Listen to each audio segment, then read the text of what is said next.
عدیل اور اسلم دونوں گہرے دوست تھے۔ وہ ایک ہی گاؤں میں رہتے تھے اور ان کے گھر ایک دوسرے کے قریب قریب تھے۔ وہ دونوں اکٹھے ہی اسکول جاتے اور اکٹھے ہی کھیلتے تھے۔ ان دونوں میں بہت ہی گہری دوستی تھی۔ اسلم کے 2 بھائی تھے جبکہ عدیل کی ایک بہن اور ایک بھائی تھا۔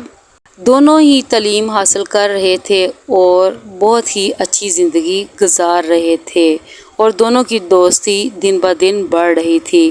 آہستہ آہستہ اسلم نے BA کر لیا اور عدیل نے بھی BA کر لیا۔ عدیل نے BA کے بعد اپنی تعلیم چھوڑ دی۔ اس نے اپنے والد کے ساتھ کھیتوں میں کام کرنا شروع کر دیا۔ ان کی بہت سی زمینیں تھیں اور بہت زیادہ کھیت تھے، اس لیے اس نے اپنے والد کے ساتھ ہاتھ بٹانا شروع کر دیا، جبکہ اسلم نے گورنمنٹ جاب اختیار کر لی اور دونوں کی شادیاں بھی ہو گئیں۔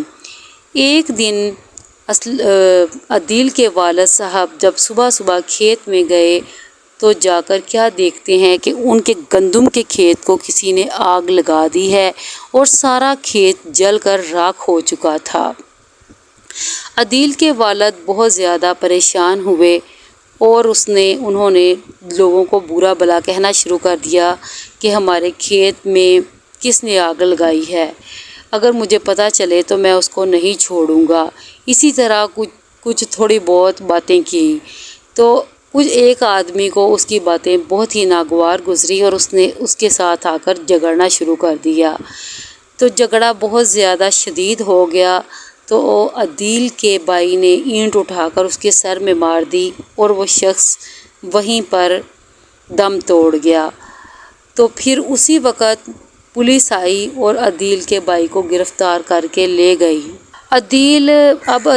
پولیس عدیل کو بھی تلاش کر رہی تھی کہ عدیل بھی مل جائے۔ پولیس نے جب عدیل کو بہت زیادہ تلاش کیا تو عدیل نہ ملا، تو پھر پولیس نے انعام کا اعلان کیا۔ پولیس نے کہا کہ جو بھی شخص عدیل کو پکڑ کر لائے گا اسے 5 لاکھ روپیہ انعام دیا جائے گا۔ تو عدیل کی موجودگی کا صرف اور صرف اسلم کو ہی علم تھا۔ اسلم کو ہی پتہ تھا کہ عدیل کہاں ہے۔ وہ دونوں رابطے میں تھے، دونوں ایک دوسرے سے بات چیت کرتے تھے۔ اسلم کے دل میں لالچ آ گیا اور اس نے سوچا کہ اگر میں پولیس کو عدیل کی موجودگی کے بارے میں بتا دوں کہ وہ کہاں پر ہے تو یہ 5 لاکھ روپے میرے ہو جائیں گے اور میں امیر ہو جاؤں گا اور میرے حالات بدل جائیں گے۔ اس نے دوستی کی بھی کوئی پرواہ نہ کی اور اس نے پولیس کو عدیل کی موجودگی کے بارے میں بتا دیا۔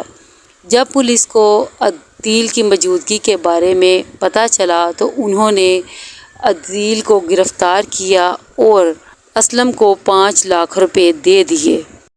اسی لیے تو کہتے ہیں دوست کو سب کچھ دو لیکن راز نہ دو۔